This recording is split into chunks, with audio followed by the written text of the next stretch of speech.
Listen to this. About 42% of adults carry credit card debt month to month. Roughly 30% of holiday shoppers choose to pick these 0% promotional financing offers. You see them everywhere, whenever you're shopping. 50% of those using those promos, here's the problem with that. They don't pay off the balance before the promo ends. When carried debt, the median payoff time for holiday debt is 6 to 8 months. And listen to this. The average interest paid by spring, you ready for this, is roughly $700 to $1,000. And the median holiday balance carried past the season is about $1,200 to $1,500, which leads us to today's question. I got this one in. I said, we got to talk about this on today's show. Ralph, I always tell myself I'll just use my credit card for convenience during the holidays, but somehow I end up paying for Christmas until spring. What am I doing wrong, Ralph? Here's the truth. Credit cards promise convenience. That's what they do. But the problem is, oftentimes they deliver chains. Let's talk about the truth behind those holiday rewards and easy payments and credit card debt on today's show. Welcome to the show. I'm Ralph. I'm a business coach, and my goal every day is to help you break that cycle of financial shame and do it with confidence. And unfortunately, in my accounting practice, working with individuals and small business people, I've seen how credit traps us into what we think is a reward, but it just traps us. And I've been there too. I think about how many credit card offers and buy now and pay later things. I'm going to earn those points. I'm going to this is going to be such a good deal. I can buy this now. I don't have to pay for it for later. And the problem is, for so many of us, and me included, I've got the laser focused on me today. It actually brings buying pressure and regret. So I'm going to tell you right now, here's my warning. I don't usually give you a warning at the beginning, but watch those rewards deals. Let me tell you about this client. I had this client. She was super excited about this cash back for using her credit card. She said, Ralph, I'm going to take this credit card, man. I'm going to use it for everything this holiday. And she came in to see me to get her tax. And she said, Ralph, you're never going to believe this. And she was asking me about this because she wanted to know if this was taxable. But she had made $400 in cash back just from her holiday spending. And I said, that's fantastic. That is great. And then I said, okay, well, how did that play out? She goes, well, the problem is this. I spent a lot of money during the holidays, Ralph, and I really wasn't able to pay it off. And I said, well, there's a problem there, isn't it? And I said, do you have your credit card statement? She pulled it up on her phone. I said, let's go look at this statement because it's cool you made $400 back. I wanted to find out what credit card she had, how she was able to do this. Well, first of all, I looked at how much she spent. I was like, wow, you certainly have a big holiday budget. She goes, well, I got an increase on my credit card. They gave me more money to spend. It's like, so I just charged it up. And I made $400, Ralph. I said, yeah, but here's the problem. You paid $1,000 in interest just through March, and you're still not able to pay that credit off yet. There's a problem here, which leads me to a quote from Dave Ramsey. I don't always agree with David. Man, he is right here on this one 100%. Now, I do not take the same strong stance that he takes to never use credit cards, but this is what he said. He says, credit cards are like snakes. Play with them long enough and you'll get bit. So let me ask you right now, as you're listening or watching to this, have you gotten bit? It's not fun when you get bit. Which leads me to this. I have a special call to action right now. If you've got a story to tell, something about credit or something about finance, Christian finance, I would love to hear your story. I would love to hear your journey. I'd like to hear how we've gone from financial regret to financial confidence. Maybe your story could inspire others and make a difference. If you've got a story you'd like to share, here's what I want you to do. Go right to financiallyconfidentchristian.com/contact. Again, you can tell us what's going on, share your story. Hey, we may even have you on the show in a future episode. Go to financiallyconfidentchristian.com/contact. Well, let's get back to our show today. Let's restate the question, because this is a great question from a listener. How do I avoid credit card rewards trap? And it's really a trap, isn't it? So first thing I want you to remember, rewards aren't free. See, here's the thing you got to understand. Credit card companies make money based on interest. They're not making money on the points they give you.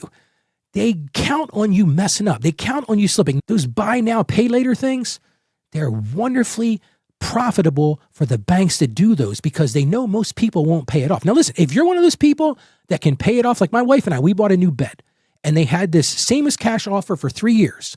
I'm going to pay it off. But if you don't have the regimen to do that, and I'm not calling you, I'm not judging you, but the banks encourage you to not pay it off in time. So number one, remember, nothing is free in life. Rewards aren't free either. Number two thing, Debt steals your peace. So you'll never be able to celebrate freely when you owe for it later. Because so many people, and if I'm being honest, I was stuck in that cycle of debt for so long. And it just lasts and it lasts and it lasts. We talked about that statistic at the beginning. People are going into this holiday season still paying off, this is a sad thing to say, several years worth of holiday debt. So remember that. Debt steals your peace. Another thing I want to encourage you to do, it's all about awareness really, right? So track your spending this holiday season. We've talked about this a little bit on the show already. Use an app, use a notebook. Every time you swipe that credit card, think about it like this. This is one of the things that my oldest son does. Every time he swipes that credit card, in his mind, he thinks, I got to take that money out of my checking account. He's using the card for the rewards, which is fantastic. He does a great job with that. He's using it for the convenience. But once a week, he pays that credit card back. Maybe that doesn't work for you. Maybe you don't have the regimen to do that. I'm no judgment here. But if you can do it, then consider that withdrawal. If it doesn't work for you, then think about an envelope system. Here's how much I'm going to spend during the holidays. Put it in an envelope. And once it's gone, it's gone. And I'm not a big fan of debit cards, but if you're struggling with debt, this is a great time to use a debit card, which leads me to the next thing. Debit cards and cash really help this because I truly believe psychologically, when you see that money leave your hand, man, I remember as a kid, like I get a couple bucks for Christmas. This one would give me this. And I'll tell you, it was easy to spend mom and dad's money. But man, when I was taking that money out of my own pocket and passing that $10 bill or that, I was a kid, $5 bill across me, I was like, wait a minute. It makes you think twice. Well, as an adult, you think the same way. Another encouragement I want to give you, pay it off. If you've already have a balance, that's okay. Create a 60-day payoff plan. Don't let that interest continue to linger.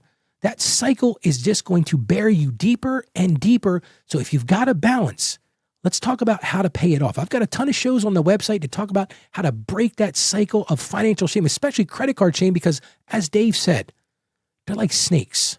And when you get bit, they leave that venom, and that venom hurts for a long time, which leads me to today's Bible verse. And this is kind of a harsh one, but I got to share it with you out of love.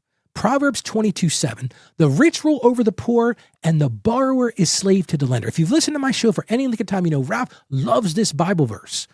I don't love this Bible verse, but it speaks truth. And this is so true. If you are continuously in debt, you are a slave to those lenders. And that's how lenders make money. They're doing a service. I get it. I'm a capitalist. I believe in the free market. But understand, that's their goal.